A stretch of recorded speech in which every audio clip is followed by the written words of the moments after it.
Bom, estou muito feliz aqui de receber um cara que eu ia falar comentarista, mas eu não sei se eu falo comentarista, ex-jogador. Ainda é estranho para você não ouvir jogador, cara? Que porra, é estranho.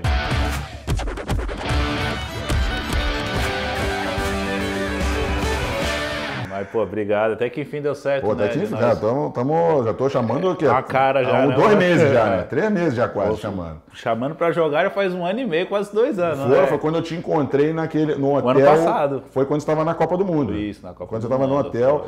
O que eu achei bacana em você, cara, aproveitando que você está falando disso, foi que jogador de futebol, acostumado com jogador minha vida inteira, o jogador tem até uma maneira de falar e tal, não sei o quê. Quando eu fui falar com você, eu achei engraçado a tua maneira calma de falar e você se expressa bem e tal. Eu falei assim, cara, o Grafite é um cara bem diferente. Obrigado. E você foi super simpático ali na hora e tal. A gente até combinou, pô, eu quero ir no jogo e tal, não sei o quê, né? Foi verdade, não deu certo, mas esse ano eu vou. Você estava concentrado ali para comentar a Copa, né? Isso, fiquei ali 30 dias, né, durante a Copa do Mundo. Foi a minha primeira experiência, assim, como comentarista, assim, e é ali que começou.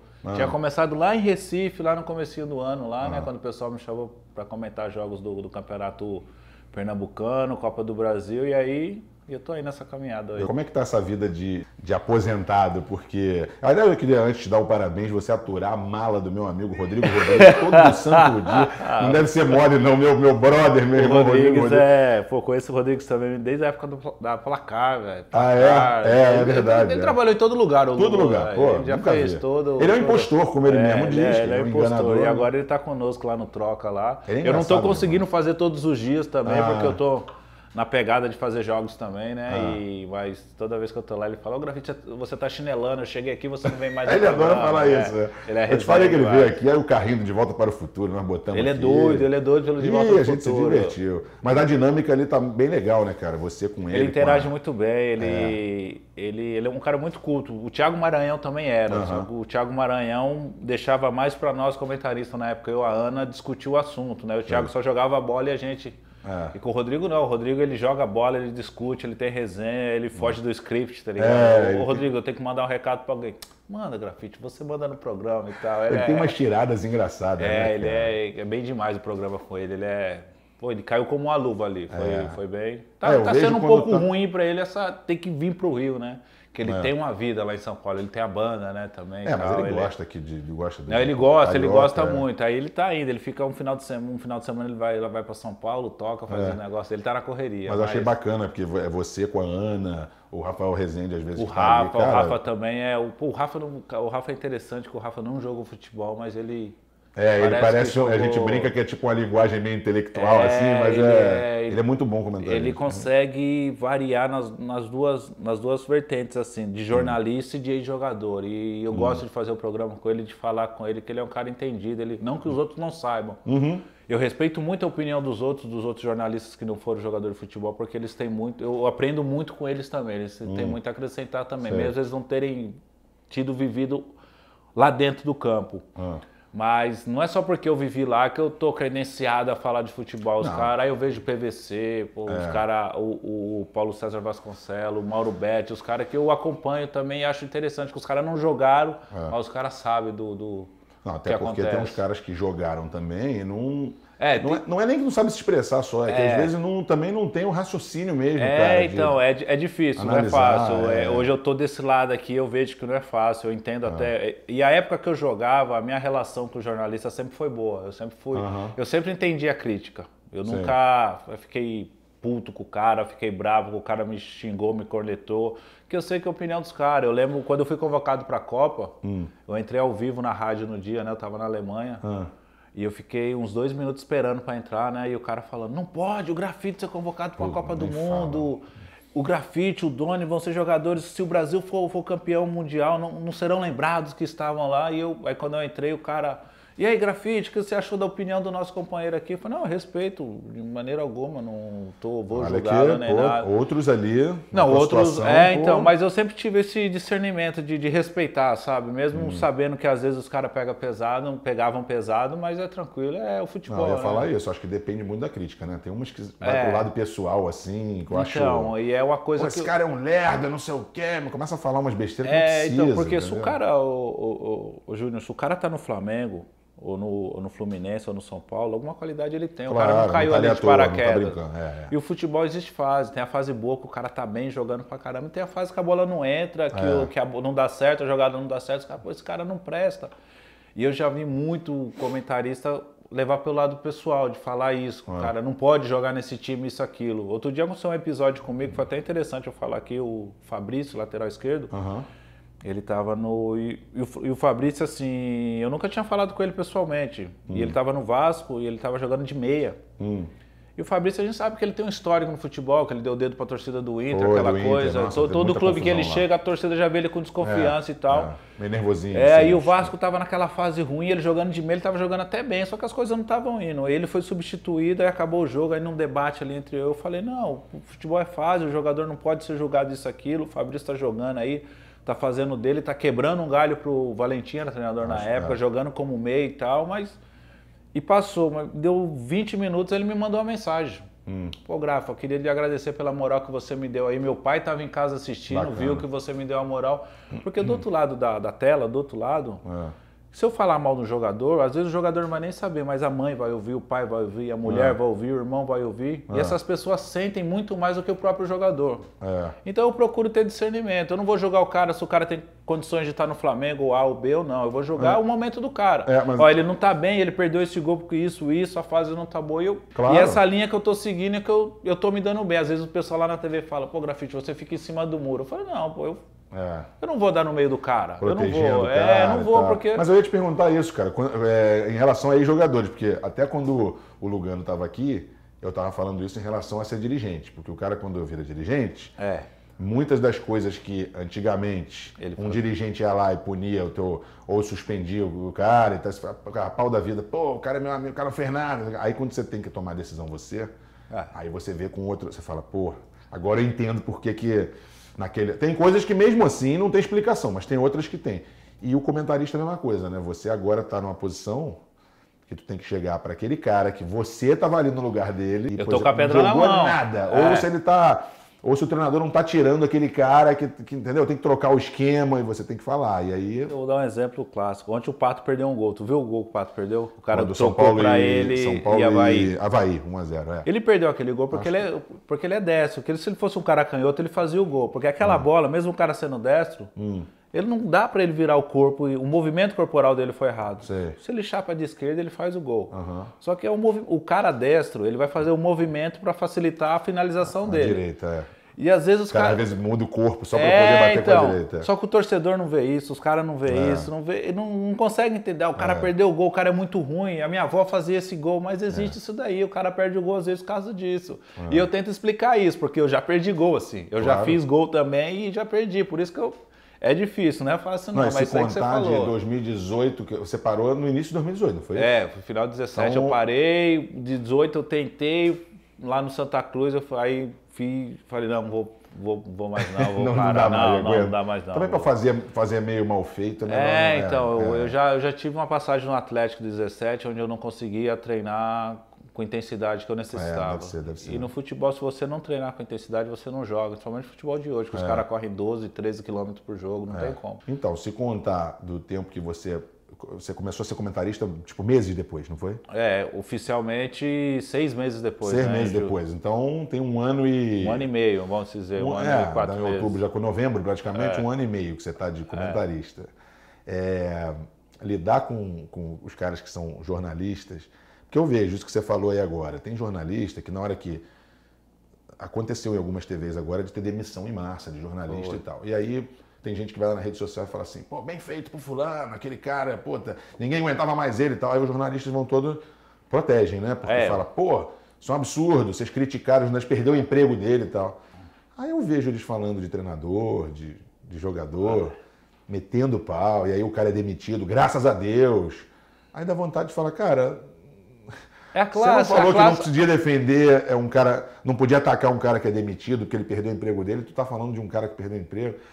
A classe vai defender a classe. Agora isso aí. Navegando ali no meio. Né? Então, gera essa dúvida, assim, porque é difícil. Eu já ouvi também que agora que ex-jogadores de futebol estão tirando o emprego desses caras também. Ou seja, eu acho que dá para todo mundo trabalhar. E a imprensa, os jornalistas, é a crista da onda. Vai no momento. Eu já vejo muito jornalista que, quando o Abel estava no Flamengo, que metia o pau no Flamengo. E agora o Flamengo, o time é mil maravilha, vai ganhar do livro. Agora o Flamengo, se jogar a Champions League, vai ser campeão. Tem toda essa história. Ou seja, os caras vão muito na crista da onda e esquecem muito o que falou. E o jornalista hoje, assim, eu vejo eles com a classe unida, sim, em termos, né? Que eu vejo muitos jornalistas brigando entre eles mesmos em rede social. Eu sei, mas acho que é rede social e o fato também ter muito jogador no meio agora, tá meio dividido. Tá bem dividido e os torcedores, eles vão atrás daquele que fala bem do seu time. Os caras que nem eu tenho um exemplo que é o quê? Na Copa do Mundo. Na Copa do Mundo nós fazíamos comentários sobre a seleção brasileira, as outras equipes, aí todo mundo interagia conosco. E de repente acabou a Copa do Mundo, eu comecei a trabalhar no Troca, fazendo um campeonato, e às vezes eu fazia um comentário, aquele mesmo seguidor que estava comigo durante a Copa, já estava me xingando, porque eu estava falando mal do time dele. Não estava falando mal, fiz uma crítica, fiz uma análise.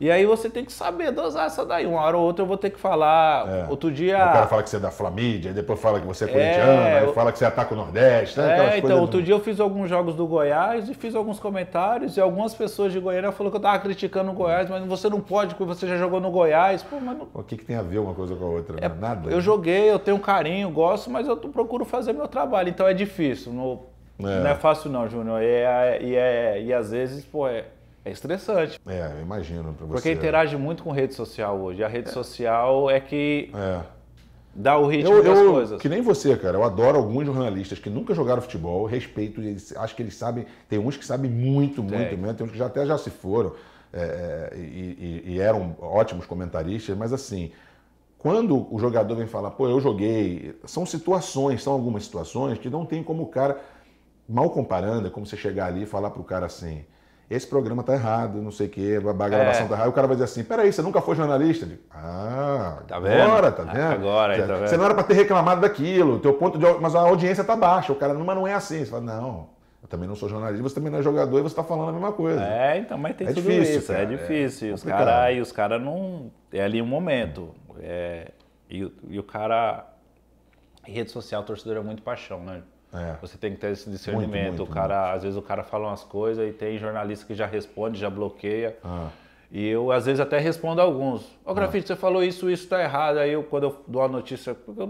Eu não sou aquele cara que sei tudo que aconteceu no campeonato de 2017, eu não sei quem foi campeão, assim, então eu não sei. Eu sei das coisas da atualidade. O cara, quando quer encher o saco, ele enche o saco de qualquer maneira. Então, e aí os caras falam, às vezes eu respondo, não, irmão, eu falei isso porque tem isso. Obrigado por responder, pela sua humildade de ver a minha mensagem. Tem uns que atacam, aí quando você responde, o cara, mas eu sou seu fã, não tem isso também. Então, isso aí a gente...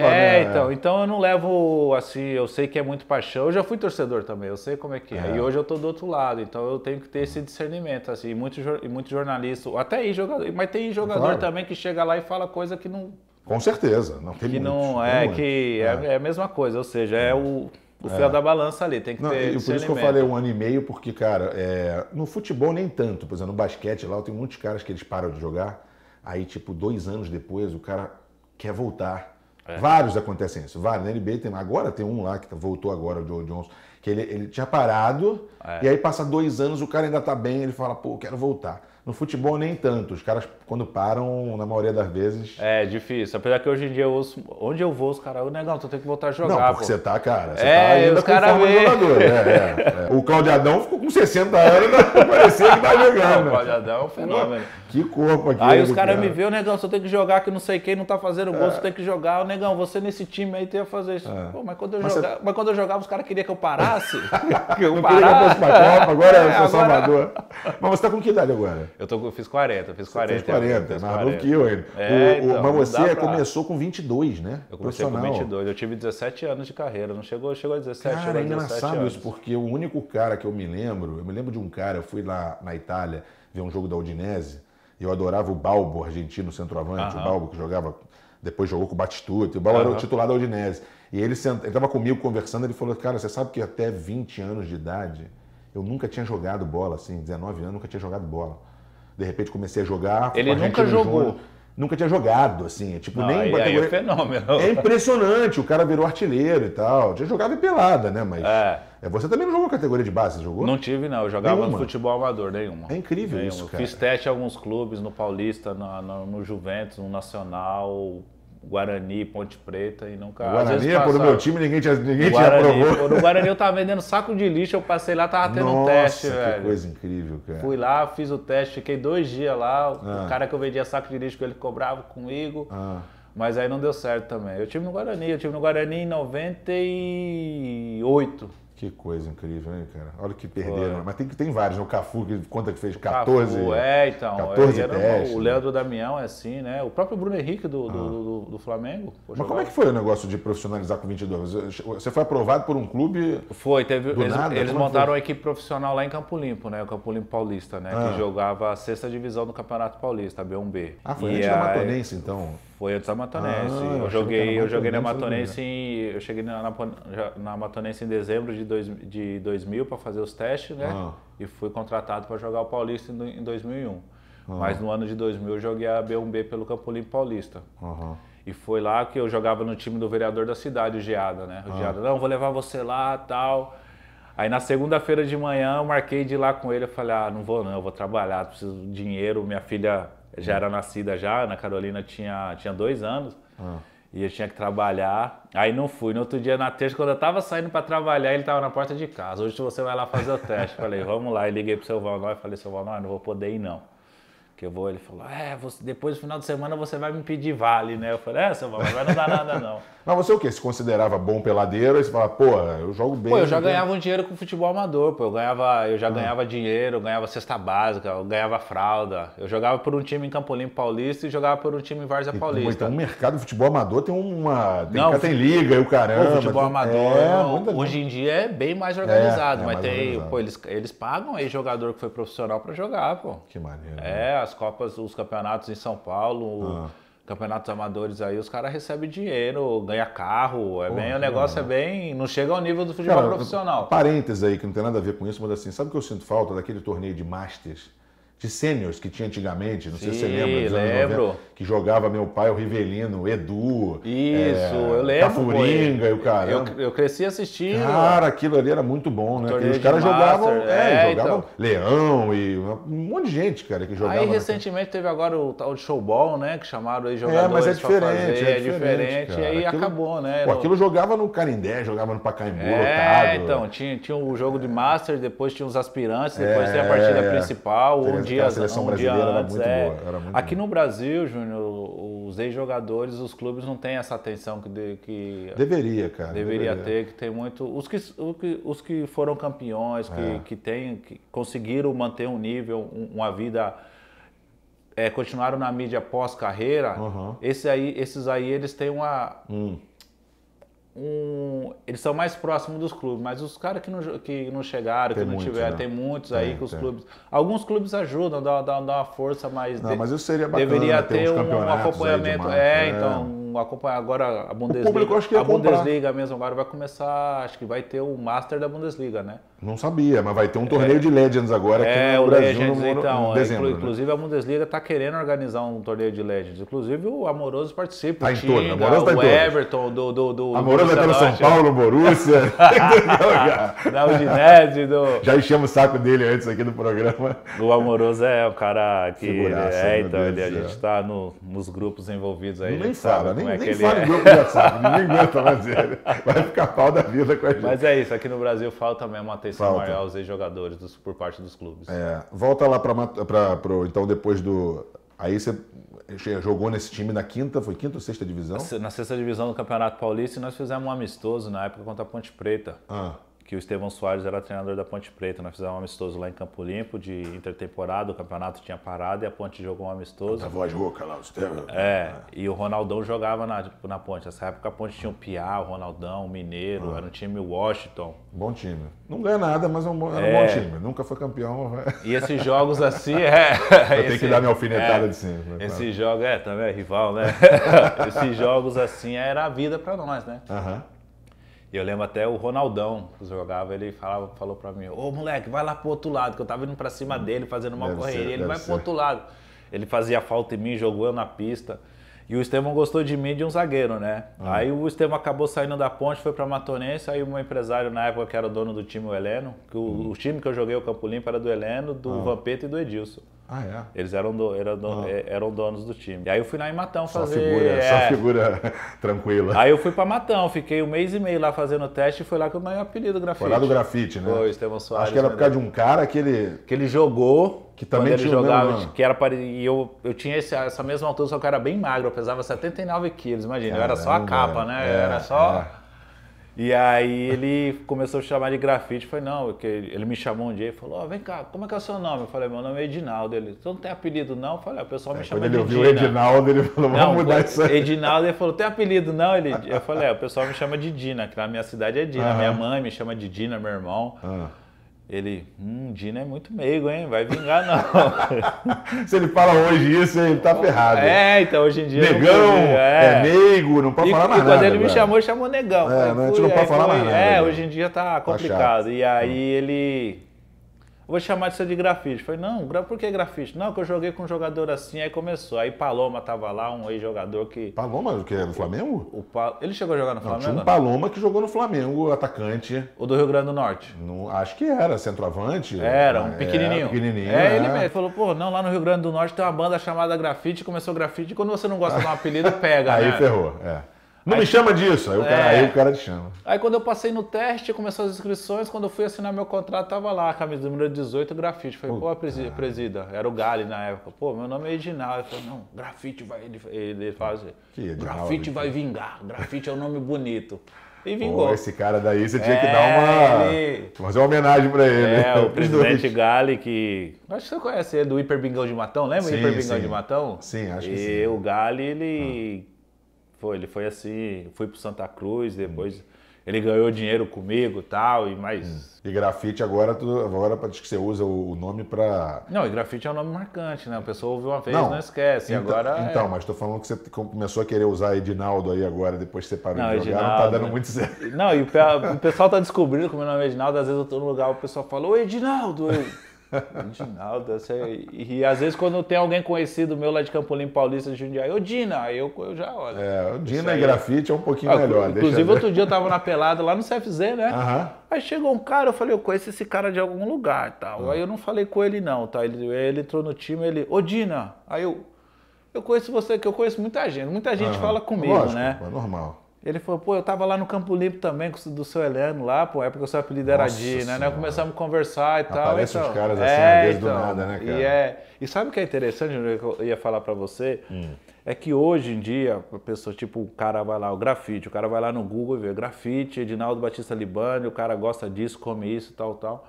O cara acha que sabe sobre você. Aí as pessoas me encontram no aeroporto, senta. Começa a conversar comigo, começa a conversar comigo como se me conhecesse há 20 anos. E aquele jogo? E o Flamengo? E o São Paulo? E aquela coisa? Mas porque você está na casa das pessoas quase todo dia ali, falando. E agora você está pegando uma... Que eu já estou há 15 anos já nessa. 15 anos já? Porque eu parei em 2003, eu não tive a mesma carreira de você. Mas, assim, em 2003 é a última vez que eu joguei no Japão. Eu já estou há muito tempo nessa, você está vendo uma coisa que você não aproveitava quando era jogador, que você só andava com um grupo, para no aeroporto, vai, viaja, joga, volta. É verdade. Hoje você está ali sozinho, pegando voo sozinho. Outra coisa, tranquilão, e o cara acha que é teu... o cara senta do meu lado no avião e começa a falar, e às vezes eu quero assistir o filme, o cara falando, e eu sou um cara solícito, a pessoa começa a falar comigo, eu dou atenção. Isso é bacana demais. Eu não sou aquele cara, a pessoa vem falar comigo, tirar foto, eu posso estar comendo, fazendo, não, vamos, sem problema, tal. Eu fico na minha, eu ando de cabeça baixa, o pessoal às vezes pode até pensar, pô, o Grafite é mascarado. Mas isso é bom, assim. as pessoas não esquecem disso, isso é legal. Então, isso aí, eu converso, brinco, dou risada, falo, e o pessoal vai... Mas aqui no sul do país é mais tranquilo. Lá no Nordeste, eu quando tô botando a comida na boca, cara, Grafite, vamos tirar uma foto. Que, aliás, você, depois da Matonense e tal, você teve, assim, um período curto, você foi em vários clubes, né? Goiás e tal, babá, e o Santa Cruz. O Santa Cruz foi antes do São Paulo... Foi, o Santa Cruz foi Primeira passagem. Assim que eu saí da Matonense, eu fiquei 3 meses na Ferroviária e fui pro Santa Cruz, jogar a Série A em 2001. Foi a tua primeira passagem, foram 4, né? No Santa Cruz 2001, foi 3 ou 4. 2001, depois 2002, uma passagem curta e depois eu voltei em 2015. Isso. Que foi a volta que aí ratificou mesmo a minha imagem do Santa Cruz, né? De todos os lugares, assim, que você acabou virando ídolo no São Paulo, ídolo na Alemanha, no Wolfsburg, de todos ali, você considera ali a maior idolatria, assim, no Recife? No Recife, no Recife, galera de Santa Cruz. Porque a volta em 2015, o acesso para a Série A, o começo do campeonato na Série A em 2016, a Copa do Nordeste inédita, o Campeonato Pernambucano marcou bastante, né? E assim, o fato de eu ter voltado do futebol do mundo árabe em condições de jogar em clubes que estavam disputando a Série A e ter optado pelo Santa Cruz, ratificou muito essa imagem. Porque eu vim de férias e eu iria continuar no mundo árabe. E aí, quando eu encontrei o pessoal lá, comecei a conversar. E eu moro, a minha residência oficial é em Recife, desde 2007. Eu conheci minha esposa lá em 2001. Hoje ainda mas tô deixando, você tem a minha residência oficial é lá. Eu vim de lá, quando eu vim pro Rio eu tava lá. E, então, toda vez que eu vinha de férias da Europa ou do Oriente Médio, eu vinha para Recife. Eu tenho a minha casa lá, eu tenho minhas coisas lá, meus negócios lá. Legal. E a minha residência oficial. Aí quando eu voltei em 2015, eu tava em casa praticamente. Aí subimos para a Série A e lá em Recife. Em Recife dificilmente eu saio na rua. É mesmo? Dificilmente eu saio na rua caminhando, que eu faço as coisas aqui caminhando, vou de motinha pra academia. Em Recife, eu não sei hoje, faz um ano e meio que eu saí, quase um ano e meio que eu saí que eu vim pro Rio. Não sei quando eu voltar agora como é que é. Mas até então era muito difícil eu sair na rua. No shopping então, se eu fui em 2 anos lá, 2 vezes no shopping foi muito. Porque lá é legal, né? Eu acho que é legal, reconhecimento. E uma conquista dessa, às vezes um acesso é mais importante às vezes do que um campeonato. Porque eu pensava assim, olhando, não o Santa Cruz sim, mas o São Paulo, como o São Paulo tem vários ídolos. Mundial, você foi campeão mundial, mas assim, o São Paulo, você ainda tem que dividir a idolatria, São muita Paulo gente. É difícil, né? Muita gente. Tem Raiz, tem Careca, tem Rogério Ceni. Agora no Wolfsburg, lá também é esse nível de idolatria, quase assim, agora, por aí. Porque eu fiquei um tempo sem voltar em Wolfsburg depois que eu saí, né? Porque foi 2 anos, eu não entendi. Eu fiquei 4 anos lá. Foi 4 anos? 4 anos que eu fiquei lá, 2007 a 2011. Aí o título alemão foi o quê? No segundo ano? Foi no segundo ano. No primeiro ano nós jogamos, porque o Wolfsburg... Você foi pra Champions, né? O Wolfsburg, 96% do clube é a Volkswagen. A Volkswagen que comanda a cidade lá. E a Volkswagen sempre manteve o time para permanecer na primeira divisão. O Wolfsburg subiu em 96, se não me engano, e até então não caiu mais e tá lá. Só que aí quando eles trouxeram o Felix Magath em 2007, eles tinham a ambição de expandir a marca, né? Expandir a marca. A Volkswagen é conhecida nacionalmente, mas expandir a marca do clube, queria jogar uma Liga Europa, quem sabe uma Champions League. Aí no primeiro ano já conseguimos uma vaga para a Liga Europa, né? Aí no segundo ano conseguimos a Liga Alemã. Então, ou seja, o Josué era capitão, né? O Josué era capitão e esse ano, que nem eu fiquei, depois que eu saí do Wolfsburg em 2011, eu voltei em 2014 para visitar. E depois eu só voltei agora esse ano, que foi que completou os 10 anos da Bundesliga. Até hoje que é o único título deles, né? E ganhou a Bundesliga em 2009 e ganhou a Copa da Alemanha em 2016. Só que a Bundesliga é um campeonato mais... É muito mais. É muito mais. Os campeonatos locais é muito mais... E agora, inclusive, eu fechei com os caras, agora eu vou virar embaixador do Wolfsburg. Pô, que bacana. Eu vou ser embaixador do Wolfsburg. Merecido, claro. Pô, você fez história lá, né? E esse ano eu já fui 4 vezes lá, né? Teve um documentário... Por causa desse negócio de ser embaixador, né? Então, teve a comemoração dos 10 anos do título, né? Que foi esse ano, e teve um documentário, fizeram um filme, né? O Josué participou, o Caio Bi, sobre a conquista dos 10 anos. E eu fui assim, tipo, a estrela principal do documentário, teve premiere, tudo, do documentário, ficou muito maneiro. Isso eu acho incrível, sabe por quê? Porque eu tenho um exemplo em casa, meu pai da Udinese, que assim, as pessoas falam assim, mas não jogou no Barcelona, cara, mas nesses times é difícil você ser o... E meu pai na Udinese, até hoje, cara, isso foi em 83, 84, até hoje, não foi campeão italiano, mas assim, as pessoas lembram como o melhor jogador da história da Udinese. São times que você não é o Real Madrid, o Milan e tal. Inter, aquela coisa, mas pô, você representa mais para eles do que às vezes Ele chega na cidade, ele é recebido. Dono da cidade. É igual quando eu vou em Wolfsburg. É isso aí. Wolfsburg. Mas isso aí que é interessante. Outro dia eu estava conversando com o Júnior sobre isso. O Júnior saiu do Flamengo para o Torino. Torino, depois Pescara. O Casagrande também saiu para o Torino. O Casagrande foi Ascoli, depois Torino. E hoje em dia a gente não vê. Hoje em dia os caras querem ir só para os times grandes, Top.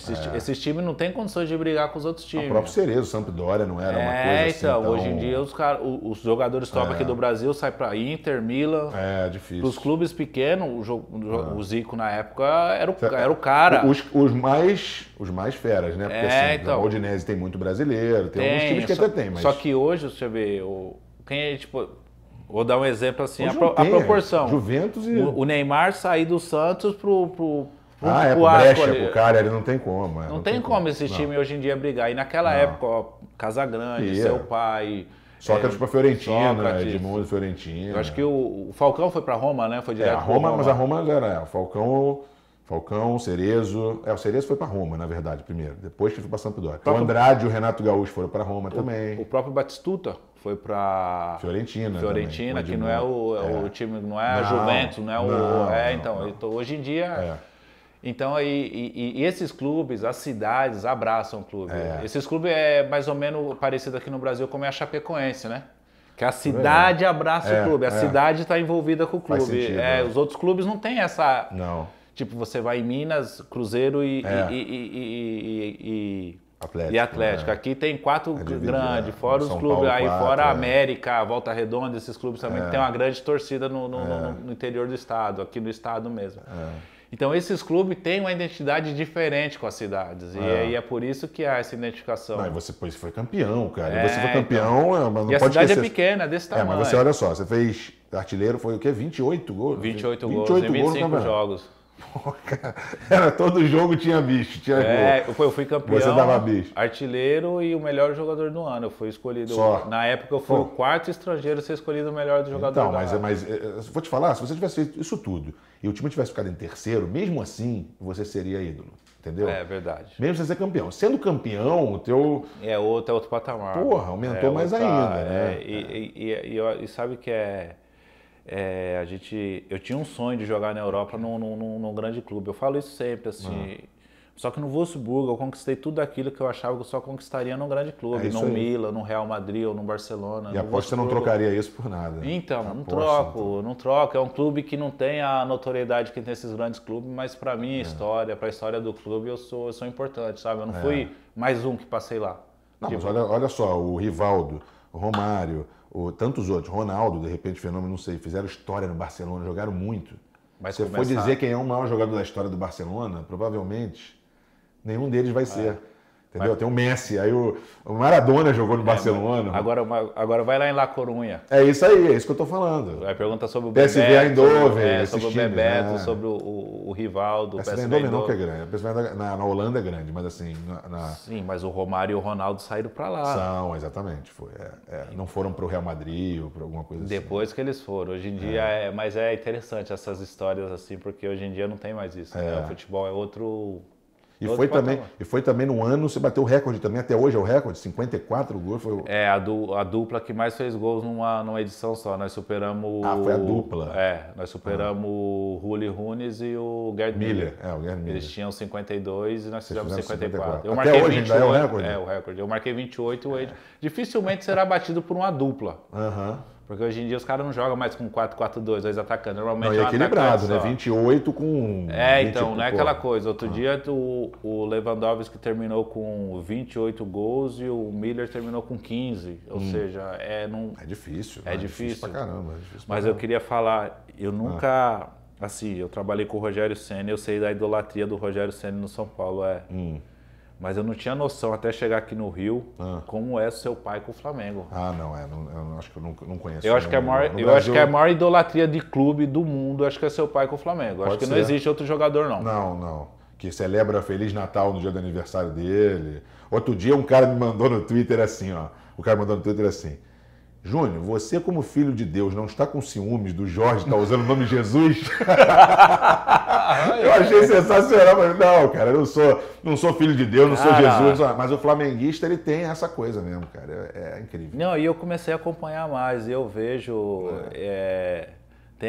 Acho que essa história foi contada por várias pessoas, mas quem contou essa história para mim foi o Zé do Carmo, do gol de falta. Zé do Carmo é uma figura. Da barreira? Do seu pai quando voltou. Do Santa Cruz, né? Eles treinando a semana toda. Eu falo pro meu pai, se contarem dele, diz que é verdade. O Zico, como é que a gente vai marcar o Zico? E o Zé do Carmo falava, calma, o Galinho tá voltando de lesão, ele não vai fazer nada não, pô. Tranquilo. Essa não é a história. 3 gols dele. O Zé do Carmo fala essa história pra mim. Não, foi 4-1 esse jogo. Foi 4-1, 3 gols do Zico. Não, mas eu achei que tu fosse contar a história da falta. Então, a da falta é pra contar essa história. Gol, Eu falo essa história da falta. Aí algumas pessoas falam assim, mas eu fiquei sabendo de outra história, de outro jogador que falou essa história. Essa história tomou uma proporção muito grande. O Zé do Carmo falando, o cara vira ele. Vira de costas. Não, eu quero ver o gol também. É impressionante. Vira pra frente, ele não ficou de costas. Não, ele ficou de costas pro Zico e fez no... Mas eu nunca... É impressionante, pô. O seu pai... Cara, eu nunca vi. Mas o goleiro do Santa Cruz encontrou comigo no Guarani, que ele era preparador de goleiro. Sim. E ele me contou, ele chegou pra mim, ele se apresentou. Você sabe quem sou eu? Eu falei, não. Ele falou assim, você lembra de um gol de falta do Santa Cruz que seu pai botou no ângulo? Aquela que subiu na barreira? Eu falei, lembro. Ele falou, eu era aquele cara dentro do gol olhando pra bola passando. Mas foi muito engraçado, cara. É interessante. Mas no São Paulo, é porque assim, você foi campeão mundial lá. Eu sei que é difícil responder essa pergunta, eu fiz a mesma pro Lugano. Dos títulos seus, acesso do Santa Cruz, título da Bundesliga e Mundial, qual que você assim, esse é o mais importante? Essa é braba pra você, porque... É braba, mas eu vou ser sincero contigo. Sabe, não é a frustração que eu tenho, assim, ficou faltando algo mais. A foto dos 11 titulares, né, no Mundial, né? Eu não tava, né? O Paulo entrou no segundo tempo, né? Eu fui o único jogador do banco que entrou, porque eu me lesionei nas quartas de finais da Libertadores. A verdade, eu me lesionei no primeiro mata-mata, nas oitavas contra o Palmeiras. Joguei mais 2 jogos lesionado. Eu joguei com o ligamento rompido, 2 jogos eu joguei de Libertadores. Eu machuquei no primeiro jogo contra o Palmeiras no Parque Antártico, na dividida com o Marcinho. Joguei o jogo da volta e joguei o primeiro jogo contra o Tigres. Dei passe para gol, sofri a falta com o gol do Rogério. Aquele ano o Rogério falava para mim, negão, 4 passos para fora da área ali, segura a bola ali, sofre a falta. Que eu bato, eu bato e ele tava... Confiante pra caramba. E assim, é uma frustração que eu tenho de não ter jogado as finais da Libertadores, né? Que o Amoroso chegou depois, entrou também, rebentou, o cara... Fez o gol. Ele foi sensacional. E do Mundial de eu não ter conseguido ser titular, né? Até entendi, o Autuori me levou, porque eu voltei de lesão, eu voltei de uma lesão de cruzado em 4 meses e 28 dias, pô. Foi o recorde, assim. E o Autuori falou, eu vou te levar pro Mundial, que ele lamentou muito quando eu me lesionei. Mas assim, não tá na foto do título é ruim, né? Dos 11 ali, gera uma certa mágoa, assim, uma frustração, né? Mas é coisa do futebol. Mas isso faz você não... Aí, tipo, na hora de botar o título mais importante ali, aí você... Pesa bastante, porque... Mas o título do Mundial é importante porque... 92, 93 eu tava acompanhando, assistindo pela TV. Eu tava lá no jogo, nos dois, no Japão, porque eu tava morando lá. Eu tava assisti ainda pela Gazeta, passava ainda. A Libertadores não passava nem na Globo, era a Gazeta que passava. Em São Paulo, isso. No interior de São Paulo. Mas eu sei que eu tava morando no Japão. Teve não sei se foi o Barcelona ou o Milan, que nós entramos no campo, na celebração. Eu tava com meu pai lá. 93? 92, 93 a gente morava lá. E meu pai era convidado, a gente ia lá assistir o jogo. Não, e nós dois, cara, eu fui na final. Contra o Milan, o gol de calcanhar do Miller. Junto com o goleiro. Ele faz assim pro zagueiro também e tal. Do Barcelona, a falta do Raí. Então, e em 2005 eu tava lá, velho. É incrível, né? 13 anos depois eu tava lá jogando, entrei em campo, ou seja... Mas Você entrou nos 2 jogos, né? Nos 2 jogos. Na semifinal e no final. Mas o campeonato alemão é marcante porque eu fui protagonista, né? Eu fui artilheiro, então, ou seja, marca bastante. E a Copa do Nordeste com Santa Cruz, que é um título inédito, que eu tinha aquela dívida com o clube. Eu joguei, tinha tido 2 passagens para Santa Cruz, tinha uma identificação muito grande. Mas não tinha conseguido nada. E a Copa do Nordeste em 2016 foi... Como é que você está vendo o Santa Cruz agora? Porque o Santa Cruz está numa fase... Tá. O terceiro ano, vai o 4º ano seguido para a Série C. 4º ano, né? Jogou... Isso depois 17. De ter jogado Série D, aí voltado e tal. Então, e agora cai tudo de novo. É difícil, cara. né? Mas é a administração, né? Quando os caras não têm não tem discernimento em respeitar o clube, só pensar em si próprio. As últimas administrações do Santa Cruz foram assim, onde o pessoal só pensava neles mesmos, né? E o pessoal fala, quando o Santa Cruz acontece alguma coisa com o Santa Cruz, não se classifica, perde. Não passou nem na primeira fase, né, meu Twitter bomba grafite presidente. Tem até tem um movimento lá, grafite presidente, mas eu não estou preparado para isso ainda não. Não sei nem só, não é só preparado não, eu acho também que... uma coisa... Vou te falar que o Renato Gaúcho no Grêmio é uma exceção muito grande à regra, entendeu? Porque normalmente arranha. Meu pai, eu falo do Dinamite no Vasco, não como presidente é pior ainda, mas assim, como treinador, muito. O Júnior no Flamengo, o Rogério Ceni no São Paulo, cara... Os caras não conseguem discernir o cara que foi jogador e o cara que é hoje dirigente, é difícil. E não dá tempo também tempo. A gente vê o Rogério no São Paulo agora que aconteceu, né? O Rogério Ceni, a gente vê aí, tem o seu exemplo do seu pai, do Júnior. É difícil demais, então eu acho que não é pra mim não. Eu tô bem aqui na TV, mas voltando ao nosso assunto assim, o Mundial é muito importante pra mim, mas o Campeonato Alemão e a Copa do Nordeste é bem marcante também. O Campeonato Alemão eu imaginei, porque você, que nem você falou, protagonista e melhor jogador e artilheiro, tudo, não tem como. Legal, às vezes eu fico pensando assim... Às vezes eu paro assim, outro dia eu tava fazendo as contas, eu marquei 331 gols na carreira. Aí eu falei, rapaz, eu dava um caldo, velho. Eu fazia um golzinho, né? Fazia uns golzinhos assim. E jogou pouco tempo, pelo que você... carreira... 16 anos e meio, 17 anos, né? Comecei com 22, parei com 38, né? Parei no final de 2017. Mas por que você saiu de lá do Wolfsburg? Por quê? Porque você não ficou muito tempo, né? Então, o Wolfsburg, sabe o que pesava bastante? Assim, profissionalmente era muito bom para mim, mas na vida pessoal era muito difícil, porque não tinha escola internacional perto. Na escola internacional era 120 quilômetros e os últimos 2 anos que eu fiquei lá, a nossa filha mais velha, a Maria Luísa, ficou aqui no Brasil, né? E a Cecília já estava tendo, que elas iam na escola alemã. E é muito difícil alemão, a língua, né? A escola eu cheguei a ter aula de alemão um pouquinho. É bem complicado. Elas tinham muita dificuldade. Elas falavam português, falavam alemão, elas falavam um pouco francês, que eu joguei 1 ano e meio na França. No Le Mans. Só que para escrever elas tinham muita dificuldade. E o que pesou bastante quando surgiu a oportunidade de ir para os Emirados Árabes foi isso, de ter a escola internacional, o desenvolvimento delas.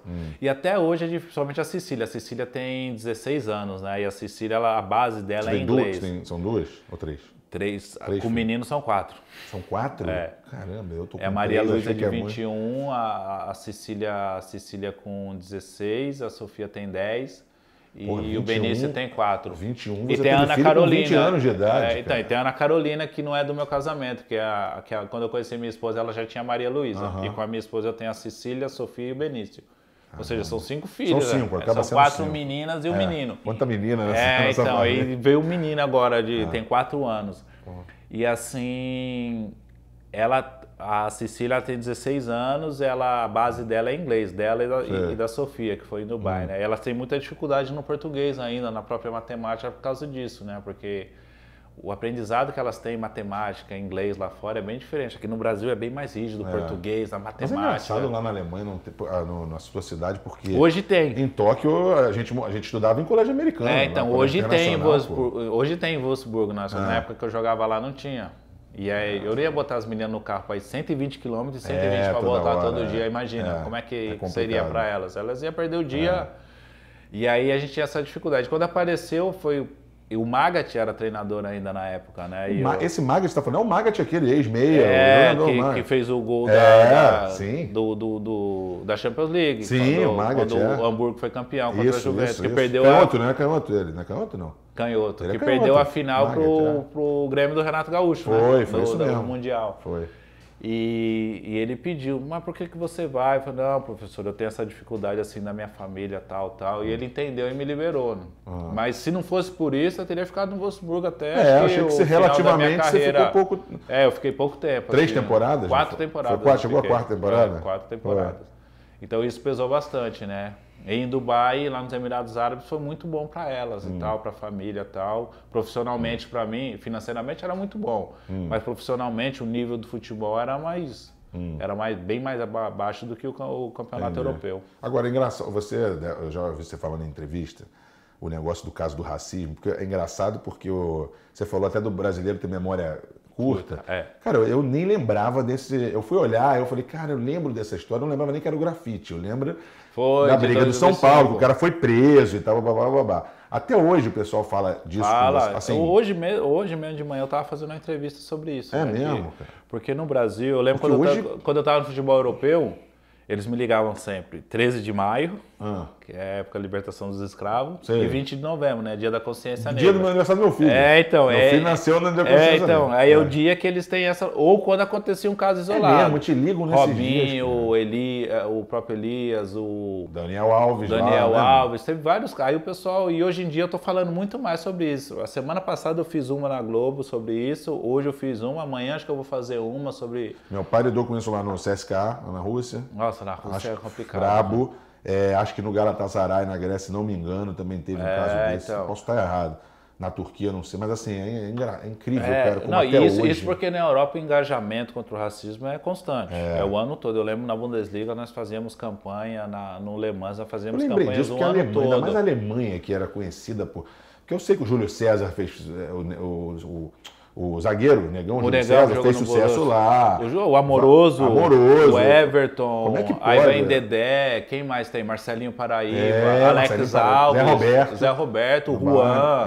Muita gente. Então, tem... Parece até que conscientizou muito mais do que alguns outros países, não? Mas a gente, um olhar de vez em quando a gente percebe. Tanto aqui no Brasil também. O racismo não vai ser erradicado de um dia para a noite. Eu acho que a educação, acho que ninguém nasce odiando outra pessoa por causa da cor da pele ou não. Só que para nós, que somos pessoas da mídia, é muito mais fácil, né? Existe uma barreira. A pessoa, antes de querer me discriminar, ele é conhecido e tal. Agora, imagina as pessoas fora daqui. Então, agora imagina as pessoas fora daqui, que vivem o dia a dia. Eu tenho amigos em Nova York, eu morei lá há muitos anos, a gente vai pegar táxi. E meus amigos falavam, Júnior, vai lá você, porque se eu for, os caras não vão parar. E hoje tem negro pra caramba. Então. Você imagina o cara virar pra mim de noite, vai lá você, é muito chato, né? Vai lá você. O cara eu se falo, passar por isso. Porque senão, ou então no hotel, vamos lá no meu hotel, o cara não avisa antes, porque se eu for na recepção, eles não vão deixar eu subir, porque vão achar que eu sou cara que vende coisa na... Eu digo, pô, pelo amor de Deus, cara, vamos lá. Você viu a entrevista do Daniel essa semana, falando sobre Paris? Não vi. Ele falou que eles são todos racistas, que com ele não passou nada. Ele falou até uns palavrão lá, uma cidade de merda. Fica assim, Que são todos racistas comigo, eles nunca tentaram nada, mas com meus amigos eles tentaram e realmente é complicado.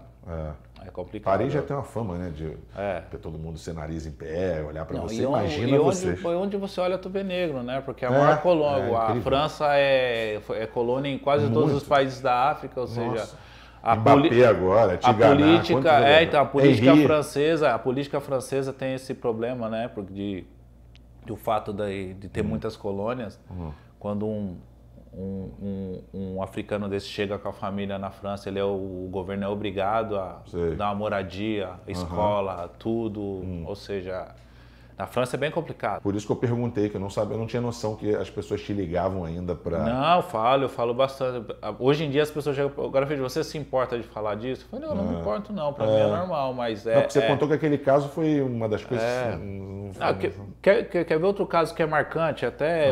Vai fazer agora 15 anos.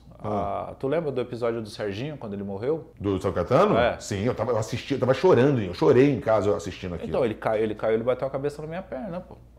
É mesmo. Você não lembrava também? Não lembrava. Comigo, foi o jogo do São Caetano. Depois nós fizemos o jogo da volta. Eu tava indo pra casa de alguém. Eu acho que é em novembro agora, outubro, vai fazer 15 anos. O episódio do Serginho também. É bem complicado, é bem... deve ser uma coisa que na tua memória... Eu não gosto de falar muito porque às vezes quando eu falo... Você se emociona, Eu me emociono e tem um lado da família também, né? Com certeza. Eu não quero tirar proveito disso, eu não quero falar. Eu nem gosto de falar, mas tem um lado da família dele também. Você sabe que na época que aconteceu aquilo que eu chorei vendo televisão, alguém me perguntou assim, por que você tá... Desculpa te perguntar, você conhecia ele? Eu falei, não, é porque eu jogava futebol, meu pai é jogador, meu mundo é jogador, então eu estava assistindo, vendo o desespero de todo mundo. Primeira coisa que vem na tua cabeça é você ali, ou alguém ali, ou teu pai. Nem o da Chapecoense. Mais ou menos da Chapecoense, quando eu lembro que era 6 horas da manhã, minha esposa me acordou. Neguinho, eu falei, o que foi, Neguinha? Eu estava em Recife.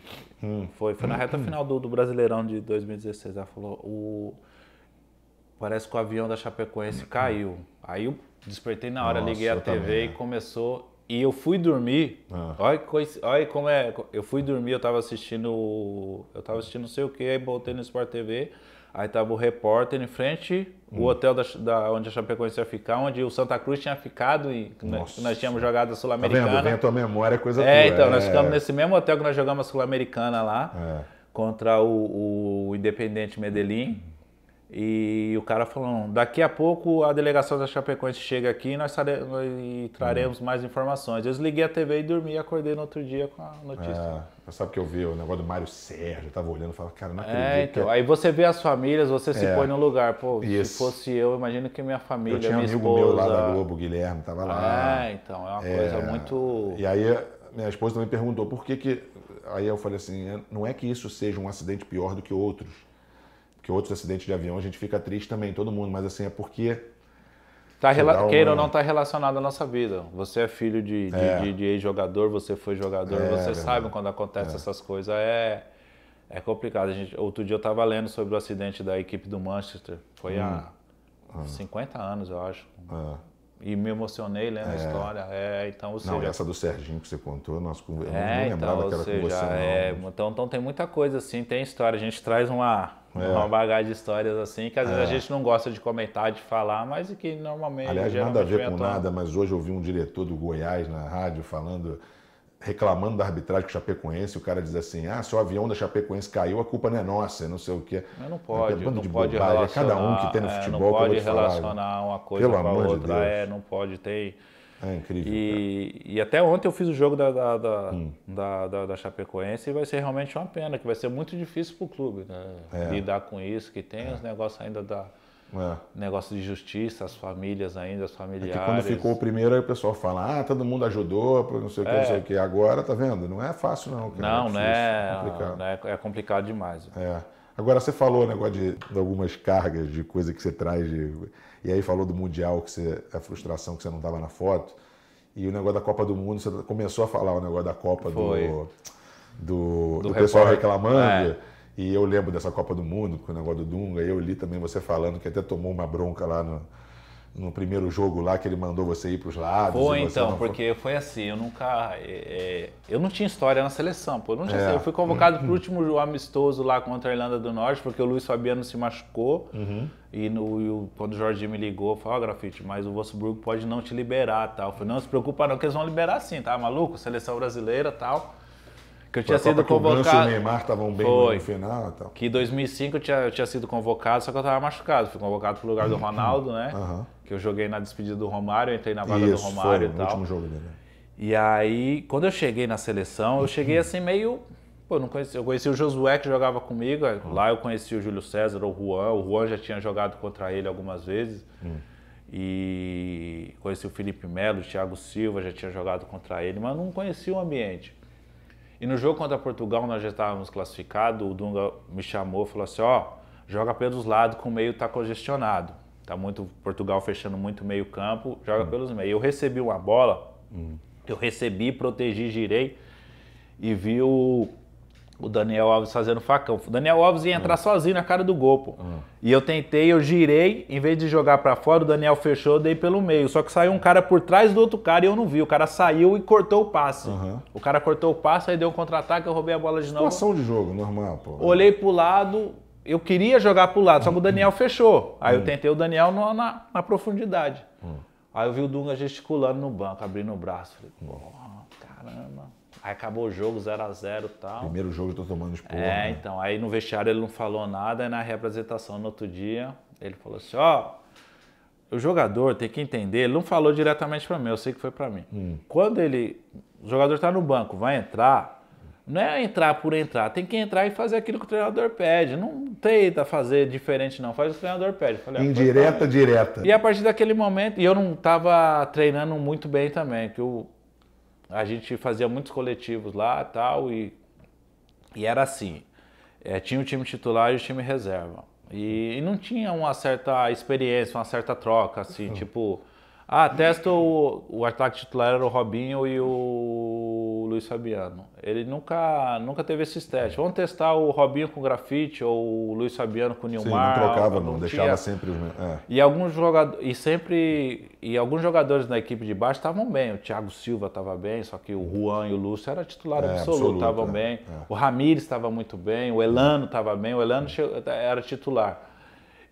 Então, não tinha essas experiências, não motivava. E foi tendo uns treinamentos assim, o que foi acontecendo? Assim, os jogadores que não eram titulares foram perdendo a motivação, os titulares estavam, eu sou titular e tal, mas o ambiente era bom, o ambiente era tranquilo.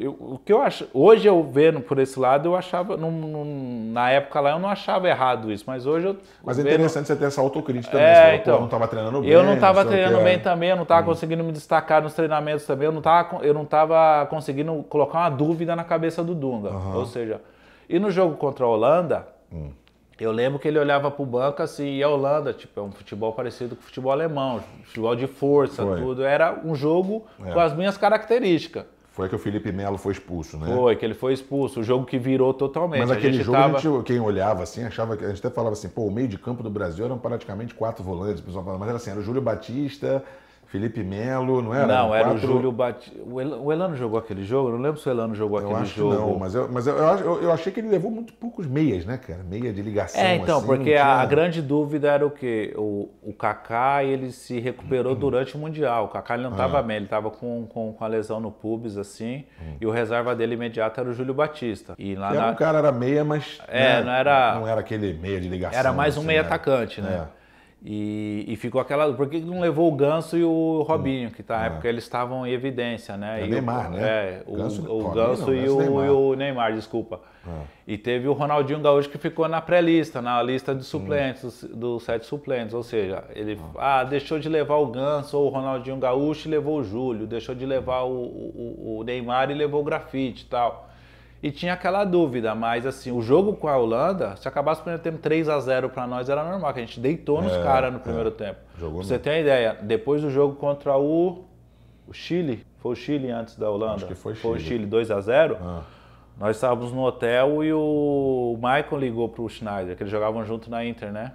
E o Schneider falou na conversa, pô, a Copa do Mundo acabou para nós, agora que a gente começou a melhorar, vamos pegar vocês vão atropelar a gente, vocês estão bem. Isso lembra uma história do Falcão com o Bruno Conte lá na Roma, em 82, que disse que o Bruno Conte falou com ele antes, que estava falando da apresentação da Roma, e ele falou, não, vocês vão embora depois, porque a gente vai embora um pouco antes. Que é jogar Brasil e Itália. Aí o Bruno Conte, eu devo me apresentar semana que vem, você só daqui a tantas semanas. Que vocês vão pra final. Tipo, e você vê que alguns já entram com essa cabeça, tipo assim, vamos acabar perdendo pra eles. Então, é uma coisa... Só um perigo. E no primeiro tempo, pô, o passe do Felipe, o gol do Robinho, pô, o time jogando bem. Jogando bem. Robinho aí no jogou muito bem. Então, aí no segundo tempo teve um lance que eu acho que o Felipe Melo tentou um calcanhar, e aí perdeu a bola, deu um contra-ataque, mas não deu nada, acabou.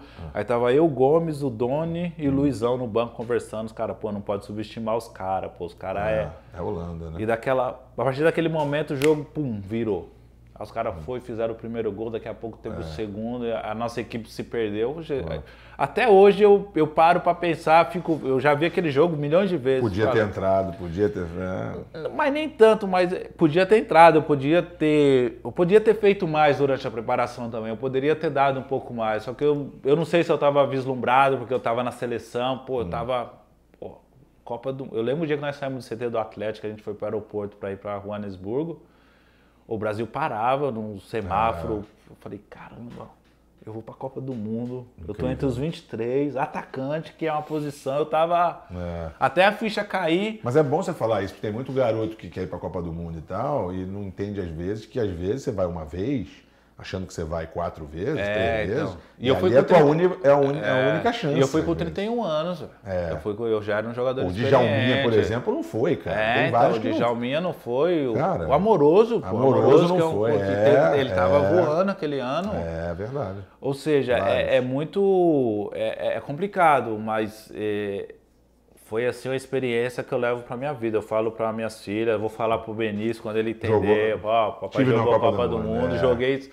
O Luizão, zagueiro, falou, pô, negão, O Luizão foi para 3 Copas. Ele falou, não sei se ele falou que era terceiro. Negão, já vou para minha segunda Copa do Mundo, não joguei nem um minuto. Você já jogou 4 minutos. Eu falei, eu joguei 6 minutos. Ele só ia ver o Lúcio e o Juan jogarem. Então eu joguei 6 minutos. E tem uma foto que é coisa linda. Eu tô dominando a bola e quem tá atrás de mim é o Cristiano Ronaldo. Então eu tô grandão. Que bom. Meu irmão, obrigado por você ter vindo aqui. Nada, sucesso para você lá no Sport TV. Obrigado mesmo. Tá demais, tá bem demais. Tamo junto aí, quando precisar aí. Beleza. Aturando aquela mala do Rodrigo. Mala, só impostor. Impostor.